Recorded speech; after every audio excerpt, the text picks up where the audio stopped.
जय हिंद दोस्तों। कैसे हैं आप लोग? अच्छे होंगे, स्वस्थ होंगे, बढ़िया से पढ़ रहे होंगे, देश दुनिया की खबरों के बारे में रूबरू हो रहे होंगे। दोस्तों, आज हम लोग एक बहुत प्यारे टॉपिक पर बात करने जा रहे हैं। वो टॉपिक कौन सा है? वो टॉपिक है आखिर कौन सा? वो टॉपिक है अर्थ की व्यवस्था, अर्थात अर्थ व्यवस्था। कितना महत्वपूर्ण टॉपिक है कि नहीं? क्यों महत्वपूर्ण है? महत्वपूर्ण इसलिए हो जाता है क्योंकि जो अर्थ है ना, अर्थ मतलब क्या? पैसा। पैसा अर्थ जो है वो बहुत ही महत्वपूर्ण है। क्यों? क्योंकि बाकी सारी जो गतिविधियां हैं, बाकी जो सारी क्रियाएं हैं, वो अर्थ से ही तो चलती हैं। नहीं चलती हैं क्या?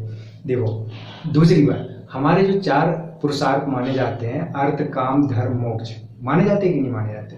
तो अर्थ, काम, धर्म, मोक्ष में अर्थ को पहला स्थान मिला हुआ है ना? जब अर्थ आएगा पैसे के बाद, तभी तो व्यक्ति बाकी अपनी इच्छाओं की पूर्ति करेगा।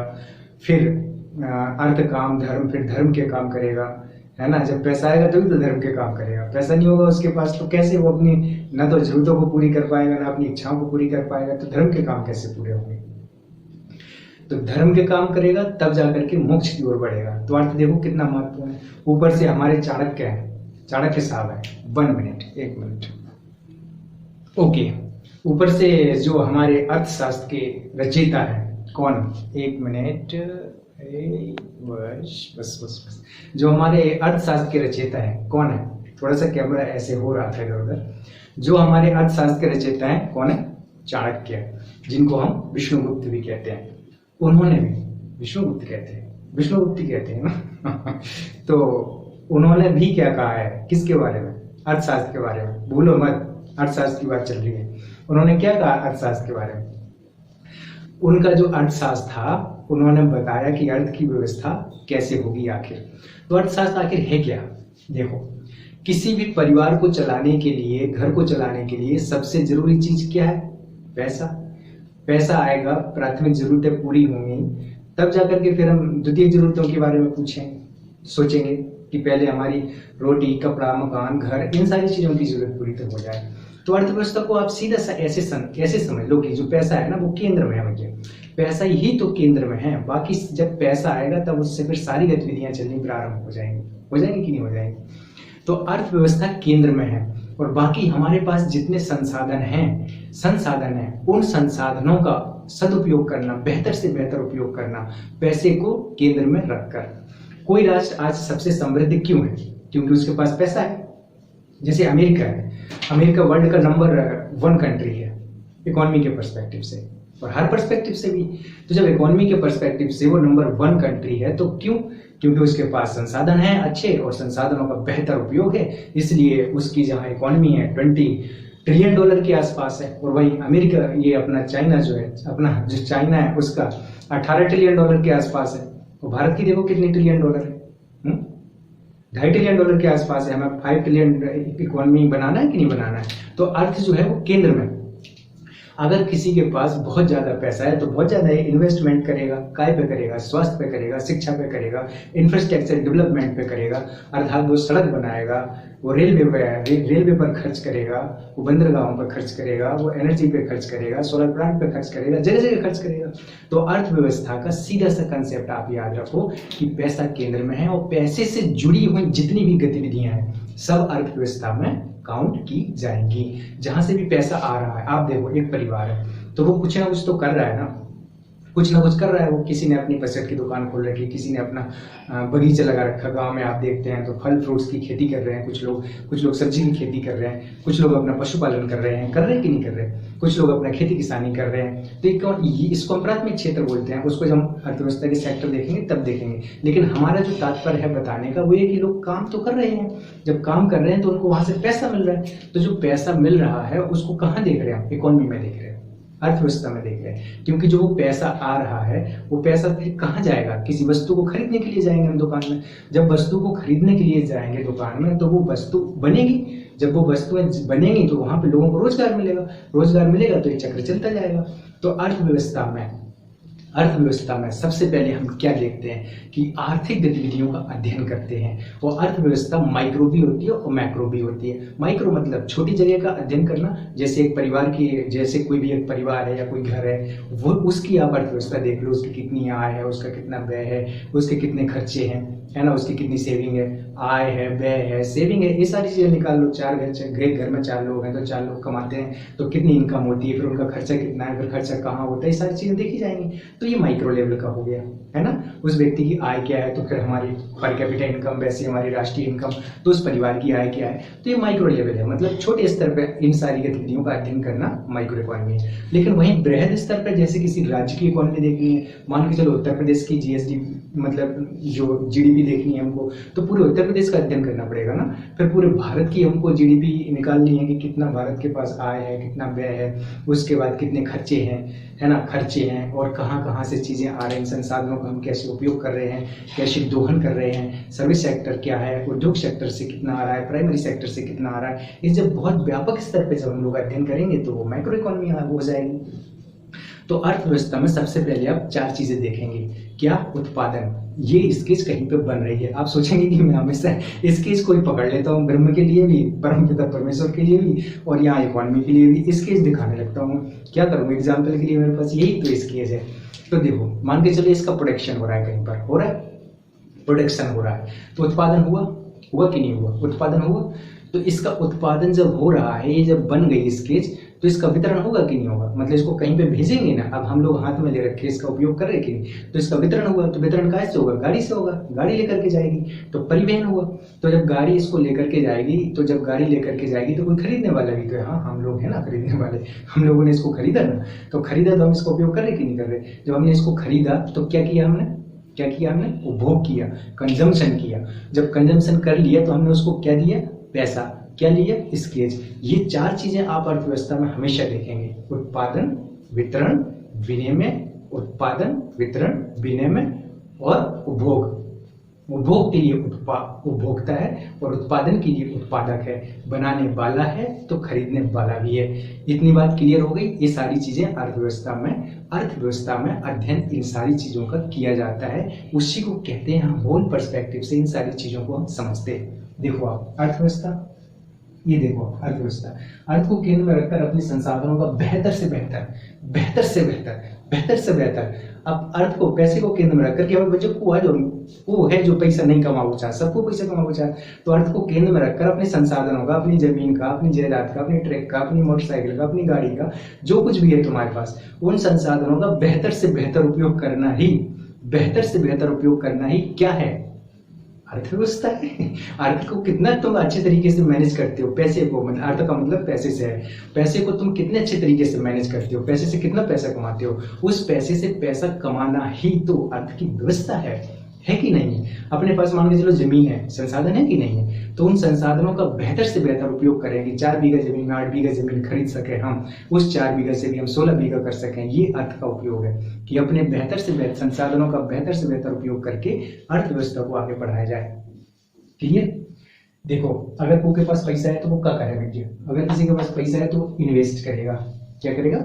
निवेश करेंगे ना वो। देखो, अगर किसी के पास पैसा है तो वो निवेश करेंगे। अगर वो निवेश करेंगे, कहाँ? उद्योग लगाएंगे ना। उद्योग लगाएंगे तो क्या होगा? रोजगार मिलेगा लोगों को। रोजगार मिलेगा तो क्या होगा?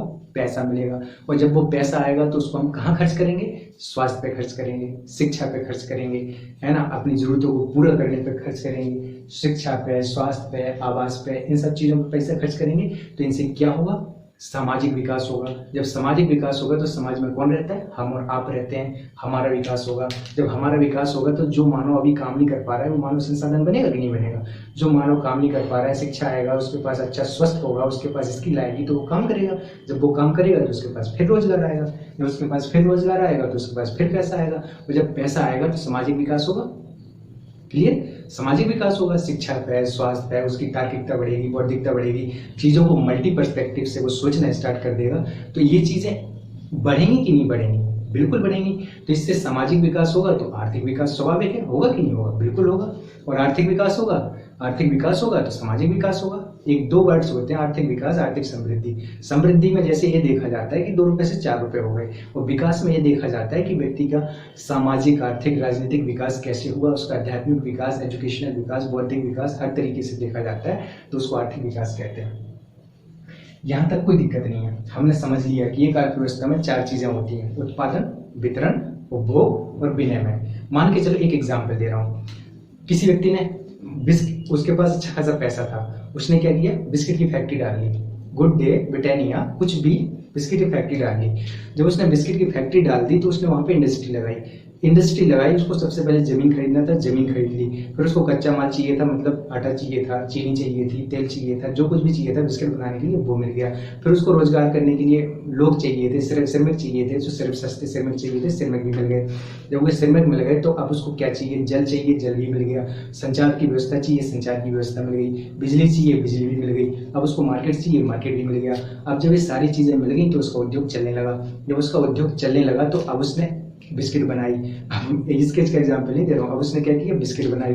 जब उसने बिस्किट बनाई तो फिर क्या होगा, बिस्किट का उत्पादन तो हो गया। अब बिस्किट को बेचने के लिए अपनी गाड़ियां भेजेगा कि जाओ भैया उधर बिस्किट बेचाओ, तो बिस्किट कहाँ पहुंची, मार्केट में, तो कोई खरीदने वाला होगा, हम लोग है ना खरीदने वाले, तो उपभोक्ता है, तो उपभोक्ता ने खरीदी, उपभोक्ता ने क्या दिया, पैसा, क्या लिया, बिस्किट, इसको बोलते हैं विनिमय। इन्वेस्टमेंट हुआ, फर्स्ट उद्योग लगे, उत्पादन हुआ, वितरण हुआ, कंजम्पशन हुआ, उसके बाद एक्सचेंज हुआ, मतलब विनिमय हुआ। ये सारी चीजें आप एक अर्थव्यवस्था में देखेंगे। अब हम लोग अर्थव्यवस्था के प्रकार देख लेते हैं, ये अर्थव्यवस्था के प्रकार देख लेते हैं। ये देखो, ये अर्थव्यवस्था आखिर कितने प्रकार की होती हैं। अर्थव्यवस्था के ये पता चल गया कि अर्थव्यवस्था में इतनी सारी चीजें होती हैं। अब अर्थव्यवस्था के प्रकार देख लो, अर्थव्यवस्था कितने प्रकार की होती है। तो पहले तो आप देखो पूंजीवादी अर्थव्यवस्था, ठीक, उसके बाद समाजवादी अर्थव्यवस्था, फिर मिश्रित अर्थव्यवस्था।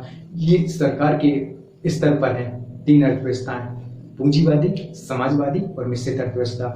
अब इसको हम बहुत ही लेमैन टर्म में समझने का प्रयास करते हैं, साधारण भाषा में समझने का प्रयास करते हैं। आप देखना, पूंजीवादी अर्थव्यवस्था का सीधा सा मतलब इतना है कि वहां पर जो भी संसाधन है, जो भी विकास हो रहा है, वहां पर निजी व्यक्तित्वों का स्वामित्व रहता है, अर्थात निजी क्षेत्र है, वो निजी क्षेत्र उत्पादन में पार्टिसिपेट करेगा, अपने उद्योग धंधे लगाएगा, सरकार ज्यादा इंटरफेयर नहीं करेगी। इसको उदारवादी व्यवस्था भी बोलते हैं, कि जैसे आज हमारे यहाँ है, अभी हम उसको बाद में एग्जाम्पल देंगे।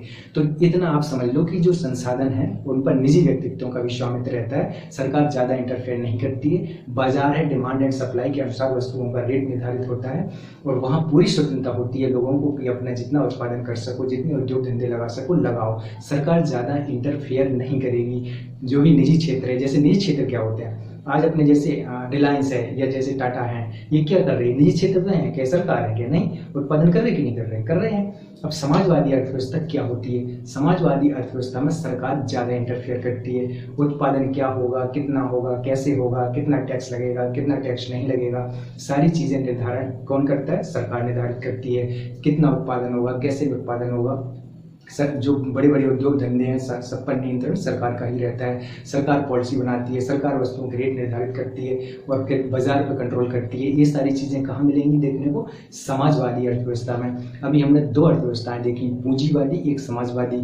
पूंजीवादी अर्थव्यवस्था का कहने का तात्पर्य सिर्फ इतना है कि उसमें जो निर्णय लेने की क्षमता है वो गवर्नमेंट के साथ प्राइवेट व्यक्ति के पास ज़्यादा है, उनके पास स्वामित्व ज़्यादा है। प्राइवेट व्यक्ति जो है वो अपने उद्योग लगा सकते हैं, सरकार ज़्यादा इंटरफेयर नहीं करती है। हाँ, बड़े बड़े मामले सरकार देखती है, जैसे कि किस देश के साथ हमें क्या पॉलिसियाँ बनानी है, हमारी सैन्य व्यवस्था कैसी होनी चाहिए, हमारी राष्ट्र की इकोनॉमी कैसी होनी चाहिए। बट वो मार्केट थोड़ा सा बहुत खुला होता है, मतलब सरकार ज़्यादा इंटरफेयर नहीं करती है, बस इतना ही समझिए।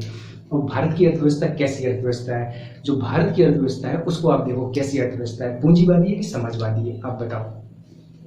भारत की जो अर्थव्यवस्था है वो पूंजीवादी है कि समाजवादी है, दोनों की मिक्सचर है, ना तो पूंजीवादी है ना ही समाजवादी है। फिर क्या है, मिक्स्ड इकोनॉमी है, अर्थात पूंजीवादी भी है और समाजवादी भी है। पूंजीवादी कहने का तात्पर्य है कि निजी क्षेत्र को भी हमने पूरी स्वतंत्रता दी हुई है, पूरी नहीं मतलब युक्तिक स्वतंत्रता दी हुई है। आज हम लोग रिलायंस है, टाटा है या अडानी है, अंबानी है, ये लोग जो भी बिजनेसमैन है बड़े बड़े, ये अपने उद्योग लगा रहे हैं कि नहीं लगा रहे हैं, लगा रहे हैं लगा रहे हैं कि नहीं लगा रहे हैं? नहीं तो पूरे उद्योगों पे कंट्रोल किसका होता है? सरकार का होता है। सरकार बोलती सारे संसाधन मेरे हैं, मैं ही अपने उद्योग लगाऊंगी। और इसके साथ ही साथ आप सरकार के उद्योग भी देख ले, सेल है, भेल है, एनटीपीसी है, रेलवे है, ये सब किसके हैं? सरकार के हैं। तो यहाँ पे दोनों चीजें आप एक साथ देख सकते हैं। कुछ वस्तुओं का निर्धारण सरकार करती है, मूल्य का निर्धारण कुछ का मार्केट करता है, डिमांड एंड सप्लाई खुला रहता है। कुछ वस्तुएं हैं जिनका निर्धारण सरकार भी कर सकती है, मूल्य का निर्धारण यहाँ सरकार पॉलिसियां भी बनाती है और निजी क्षेत्र पर प्रतिबंध भी लगाती है। तो सरकार निजी क्षेत्र को फ्रीडम भी देती है, तो निजी क्षेत्र की अपनी स्वतंत्रता भी होती है। इसको बोलते हैं मिश्रित अर्थव्यवस्था। आई थिंक यह क्लियर हो गया होगा। पूंजीवादी अर्थव्यवस्था में बस इतना समझना है कि जो प्राकृतिक संसाधन है, जो भी उस राष्ट्र के संसाधन है, वहाँ निजी व्यक्तियों को स्वतंत्रता मिली रहती है अपना व्यापार करने की, अपना उद्योग धंधे लगाने की, और अपने मतलब मार्केट होता है, उसके द्वारा वस्तुओं का रेट फिक्स होता है डिमांड एंड सप्लाई के अनुसार। और जो अर्थव्यवस्था समाजवादी अर्थव्यवस्था है उसमें सरकार निर्णय लेती है। जो निर्णय लेने की शक्ति है वो सरकार के पास होती है। सरकार डिसाइड करती है कितना उत्पादन करना है, क्या उत्पादन करना है, कैसे बेचना है, कैसे नहीं बेचना है, कैसे वस्तुओं का रेट तय करना है। और जो मिक्स्ड इकोनॉमी है उसमें दोनों चीजें हैं, सरकार भी रोल प्ले कर रही है और निजी क्षेत्र भी रोल प्ले कर रहा है। पूंजीवादी अर्थव्यवस्था में खुली कंपटीशन होती है, जो अमीर है वो और अमीर बनता चला जाता है, वहाँ जो जितना कलेक्शन कर सके करो, कोई रोक टोक नहीं है। यहाँ तो हम समाजवादी अर्थव्यवस्था में अगर किसी को हमने एक व्यक्ति को कॉन्ट्रैक्ट दे दिया तो अब हो सकता है कि हम उसके कॉन्ट्रैक्ट पर नियंत्रण लगा दें या बोलें कि अब आप इतना पैसा कमा लिए हो, अब ये कॉन्ट्रैक्ट हम आपको नहीं देंगे, हम दूसरे को देंगे। तो ये समाजवादी अर्थव्यवस्था, ये मिश्रित अर्थव्यवस्था का रोल हो जाएगा कि जहाँ हम प्रतिबंध लगा सकते हैं। तो आई थिंक क्लियर हो गया होगा। अब बंद अर्थव्यवस्था भी होती है, खुली अर्थव्यवस्था भी होती है। तो बंद अर्थव्यवस्था क्या? ये मेरा रूम है, मैं इसमें बंद हूँ, ये बंद अर्थव्यवस्था हो गई। मेरा बाहर किसी से संपर्क नहीं है, किसी से कुछ बातचीत नहीं है, कुछ लेन देन नहीं है, ज़्यादा लोगों से घुलना मिलना नहीं है, तो ये बंद अर्थव्यवस्था हो गई। और अगर मैं सभी लोगों से जाकर के मिलूंगा, सभी लोगों के पास सभी रूमों में जाऊंगा, तो ये खुली अर्थव्यवस्था हो गई। ये तो समझाने के लिए, ठीक है। अब आप बंद अर्थव्यवस्था देखिए, जब एक देश दूसरे देशों के साथ आयात निर्यात नहीं करता है तो ऐसा देश बंद इकोनॉमी या क्लोज्ड इकोनॉमी माना जाता है। और जब कोई देश दूसरे देशों के साथ आयात निर्यात करता है, इन्वेस्टमेंट करता है, तो ऐसा देश खुली अर्थव्यवस्था मानी जाती है। Is there any problem? No problem, it is clear. अब फिर से अर्थव्यवस्थाएं और होती हैं, विकासशील अर्थव्यवस्था, विकसित अर्थव्यवस्था, इमर्जिंग अर्थव्यवस्था। तो जो विकसित राष्ट्र हैं उनको हम विकसित अर्थव्यवस्था कह देते हैं, जैसे फ्रांस है, यूएसए है ना, ब्रिटेन है, जापान है, जर्मनी है। अब ब्रिटेन से तो आ गए, हम ही लोग आ गए बस इकोनॉमी में, लेकिन उनके कुछ मानदंड अलग है। सबसे पहले जापान को देखो, अमेरिका को देखो, विकसित है कि नहीं? विकासशील देश देखो, हम लोग इमर्जिंग है, चाइना है, अपना इंडिया है, क्या है? इमर्जिंग इकोनॉमी है। तो इकोनॉमी के कंसेप्ट क्लियर हुए, राइट? यहाँ कोई दिक्कत नहीं है। प्रकार के आधार पर हम लोगों ने देख लिया, प्रकार के आधार पर हम लोग देख लिए क्या? देखो, समाजवादी, पूंजीवादी, मिश्रित, खुली अर्थव्यवस्था, बंद अर्थव्यवस्था, विकसित, विकासशील, अविकसित और इमर्जिंग। ऐसे देश जो गरीब हैं, जिनकी अर्थव्यवस्था ज्यादा डेवलप नहीं की है, वो अविकसित हो जाएंगे, राइट? राइट। अब देखो एक चीज और यहाँ पे हम क्लियर कर लेते हैं, क्या? कोई भी देश या कोई भी राज्य है, कोई भी देश या कोई भी राज्य है, उसमें आप चार चीजें देखेंगे, क्या? एक सरकार देखेंगे, एक उत्पादन का क्षेत्र देखेंगे, एक बैंकिंग व्यवस्था देखेंगे, एक गृह क्षेत्र देखेंगे। तो ये चारों एक दूसरे से कनेक्ट होते हैं। कैसे कनेक्ट होते हैं ये देखो। सरकार का काम क्या होता है? नीतियां बनाना, कानून बनाना, कार्यक्रम बनाना, राज्य में लॉ एंड ऑर्डर बनाए रखना, अच्छे तरीके से व्यवस्था बनाए रखना, कोई क्राइम ना हो, लॉ एंड ऑर्डर का टूटे ना, कानून व्यवस्था बनी रहे, अच्छी अच्छी कल्याणकारी योजनाएं बनाए ताकि जिन जन तक पहुंचे। ये क्या है? ये क्या है? सरकार के काम है। उत्पादन क्षेत्र है, उत्पादन क्षेत्र है जो उत्पादन करेगा। कहाँ कहाँ पर उत्पादन होता है? एग्रीकल्चर में उत्पादन होता है। उद्योग है, एग्रीकल्चर में उत्पादन होता है। उद्योग है, वो उद्योग धंधे हैं, बड़ी बड़ी गुड्स वस्तुएं बनती हैं, वहाँ पर फिर सर्विस सेक्टर है। एक ये चीज होगा। तीसरा बैंकिंग होगा, बैंकिंग के अपने काम होंगे। बैंकिंग पैसा देती है और पैसा जमा करती है। और चौथा ग्रास जो हाउस होल्ड सेक्टर है वो होगा, गृह क्षेत्र होगा। चारों एक दूसरे से कनेक्ट रहते हैं। जैसे एक व्यक्ति है वो पैसा कमा रहा है ना, एक व्यक्ति भी पैसा कमा रहा है तो पार्टिसिपेट कर रहा है राष्ट्र में कि नहीं कर रहा है? और पूरा परिवार पैसा कमा रहा है, वो भी पार्टिसिपेट कर रहा है। तो जब हम किसी उद्योग में जाते हैं, किसी उत्पादन सेक्टर से जुड़ते हैं, तो अपना श्रम देते हैं, तो वहां से हमको क्या मिलता है? मजदूरी मिलती है। जब भी हम श्रम देते हैं तो वहां से जो हमें मिलता है वो मजदूरी होती है। तो मजदूरी हुई, नहीं हुई मजदूरी। इसके बाद हमें भूमि जो हमारी होती है उससे हमें लगान मिलता है। ये आय के चार कारक होते हैं कि पैसा कहाँ कहाँ से मिलता है। मजदूरी से, श्रम से मजदूरी मिलती है, भूमि से लगान मिलता है, पूंजी से ब्याज मिलता है और उद्यम से लाभ मिलता है। ये होते हैं हमारे आय के 4 फैक्टर। अब देखो, हमने बताया किसी भी देश और किसी भी राज्य में 4 चीजें आप देखेंगे, उत्पादन सेक्टर देखेंगे, सरकार देखेंगे, बैंकिंग सेक्टर देखेंगे और एक गृहस्थ क्षेत्र देखेंगे, हाउस होल्ड सेक्टर देखेंगे, जो पूरे उत्पादन में पार्टिसिपेट करता ही करता है। तो ये देखो, अब आप उत्पादन के क्षेत्र देख लो। उत्पादन के 3 क्षेत्र होते हैं, अर्थव्यवस्था के 3 क्षेत्र होते हैं। कौन कौन से होते हैं? प्राथमिक क्षेत्र, द्वितीयक क्षेत्र और तृतीयक क्षेत्र। प्राथमिक क्षेत्र अपना एग्रीकल्चर है, अपने किसान भाई हैं। किसान भाई हैं तो क्या करेंगे? देखो, प्राथमिक क्षेत्र में पहले तो किसान भाई हैं, फिर उससे जुड़ा संलग्न क्षेत्र है। संलग्न क्षेत्र में क्या है? पशुपालन है, मछली पालन है, दुग्ध उत्पादन है, मधुमक्खी पालन है, फिर सब्जी की खेती है, इसके बाद फल फूल की खेती है। ये सारी चीजें हम कहाँ देखते हैं? ग्रामीण स्तर पे देखते हैं, गांव के क्षेत्रों में देखते हैं, ग्रामीण क्षेत्रों में देखते हैं। उनकी आजीविका का स्रोत है, इसी को हम बोलते हैं प्राथमिक सेक्टर। अब मान के चलो हमारे पास गेहूं आ गया, तो गेहूं का उपयोग हम कहाँ करेंगे? गेहूं से हमने क्या बनाया? आटा। जब हमने गेहूं से आटा बनाया तो आटे के बाद हमने उसकी बनाई बिस्किट। अब जो ये द्वितीयक सेक्टर, जो ये चीजें हो रही हैं, ये कहाँ हो रही हैं? द्वितीयक सेक्टर में हो रही हैं। माल कहाँ से आया? कच्चा माल प्राथमिक सेक्टर से। बिस्किट कहाँ बन रही है? उद्योग में। तो उद्योग मतलब लकड़ी है, पेड़ से फल फूल भी मिल रहे हैं, पेड़ से लकड़ी भी मिल रही है। तो लकड़ी से फल फूल भी मिल रहे हैं, लकड़ी भी मिल रही है। उस लकड़ी से बेंच भी बन रहा है, टेबल भी बन रहा है, कुर्सी बन रहा है, फर्नीचर बन रहा है, गेट बन रहा है, कितनी सारी चीजें बन रही हैं। कहाँ बन रही? उद्योग में। तो उद्योग देखो, प्राथमिक सेक्टर पता चल गया, एग्रीकल्चर, पशुपालन, मत्स्य पालन, डेयरी पालन हो गया, वही पशुपालन में आ जाएगा, मधुमक्खी पालन, मछली पालन, ये सारी चीजें देख ली हमने। सब्जी की खेती, इसके बाद माइनिंग और खनन और उत्खनन, ये जितने भी काम होंगे ये प्राइमरी सेक्टर में आएंगे। सेकेंडरी सेक्टर में क्या आएगा? उद्योग आ जाएंगे हमारे। कोई भी उद्योग धंधा लगा हुआ है, वहाँ उद्योग में क्या बन रही है? सारी चीजें जो आपके रूम में रखी हुई हैं, चाहे वो टेबल हो, चाहे वो कूलर हो, चाहे स्टैंड हो, चाहे मोबाइल हो, चाहे पंखा हो, चाहे व्हाइट बोर्ड हो, चाहे ये हो, ये सब कहाँ बन रहा है? उद्योग में ही तो बन रहा है। तो सेकेंडरी सेक्टर को हम बोलते हैं, उद्योग वाले सेक्टर को सेकेंडरी सेक्टर बोलते हैं। अब तीसरा सेक्टर सर्विस सेक्टर आ जाएगा। ये देखो, टीचर जो है, मतलब जो टीचिंग करते हैं, सर्विस सेक्टर का पार्ट है। परिवहन ट्रांसपोर्टेशन सर्विस सेक्टर का पार्ट है। बैंकिंग सर्विस सेक्टर का पार्ट है। हेल्थ सेक्टर सर्विस सेक्टर का पार्ट है। इंफॉर्मेशन टेक्नोलॉजी सर्विस सेक्टर का पार्ट है। जहां भी लोग सर्विस दे रहे हैं वो पूरे सर्विस सेक्टर आ जाएगा। इसमें कोई दिक्कत? तो उत्पादन के 3 क्षेत्र होते हैं, प्राइमरी सेक्टर, द्वितीयक सेक्टर और तृतीयक सेक्टर। Primary, secondary, tertiary. तो ये प्राइमरी, द्वितीयक, प्राथमिक, द्वितीयक और तृतीयक, ये अर्थव्यवस्था के 3 क्षेत्र होते हैं। यहाँ तक कोई दिक्कत नहीं है। हमने देख ही लिया था कि सबसे पहले आटा आ रहा है। आटा को देखो, इसको हम प्रसंस्करण करते हैं, तो प्रसंस्करण के लेवल होते हैं। पहली बार तो हमने खेत में गेहूं बो रखा था, उस गेहूं से सबसे पहले हमें गेहूं ही तो मिलेगा, तो हमने उसको भूसा से, गेहूं से अलग किया, तो बालें थी तो उसको अलग किया, तो क्या बना? गेहूं बना। अब जब गेहूं बना तो फिर उसका हमने क्या किया?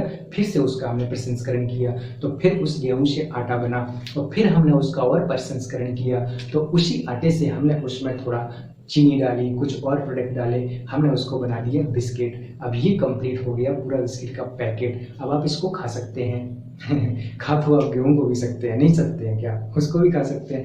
तो अब बिस्किट कंप्लीट हो चुकी है। तो बिस्किट कहाँ बनी? इंडस्ट्री में बनी। तो दोस्तों, हम लोग इस प्रकार से देखें चीज़ों को, इस प्रकार से समझें चीज़ों को, रटें भी जो रटने लायक चीज़ें हैं, पर ये जो अंडरस्टैंडिंग की चीज़ें हैं इसको आप समझें। ये समझने वाली चीज़ है कि आप एक गांव में हैं तो आप देखो कि गांव में लोगों के रोजगार के साधन क्या हैं, लोगों को आजीविका के साधन क्या है, उनको कहाँ से पैसा मिलता है, कितना पैसा मिलता है, वो लोगों के मतलब कहाँ व्यवसाय क्या कर रहे हैं, कोई खेती कर रहा है कि कोई अपनी दुकान रख रखा है, कोई पसंद की दुकान रख रखा है, कोई सिलाई का काम कर रहा है, कोई बुनाई का काम कर रहा है, कोई अपना ऑटो चला रहा है, कोई अपना जमीन पे खेती कर रहा है। इतने सारे, जितने भी सारे आप आजीविका के स्रोत देखते हैं इनके बारे में सोचिए। ये सारे सेक्टर जो है अर्थव्यवस्था से ही जुड़े हुए हैं। हमने जितनी भी बातें की सारे सेक्टर अर्थव्यवस्था से जुड़ी हुई चीजें हैं। सारी चीजें हम लोगों ने कंप्लीट कर ली हैं। मुझे लगता है कि हम लोग इसको, शायद मैं इसको क्लियर कर पाया हूँ। आप लोग इसको और अच्छे से देखिएगा और अच्छे से पढ़िएगा और मस्त इस पर पकड़ करिए और इस पर अच्छा स्ट्रांगनेस लाइए और मस्त सोचते रहिए, मस्त पढ़ते रहिए। Thank you very much. Like, share and subscribe.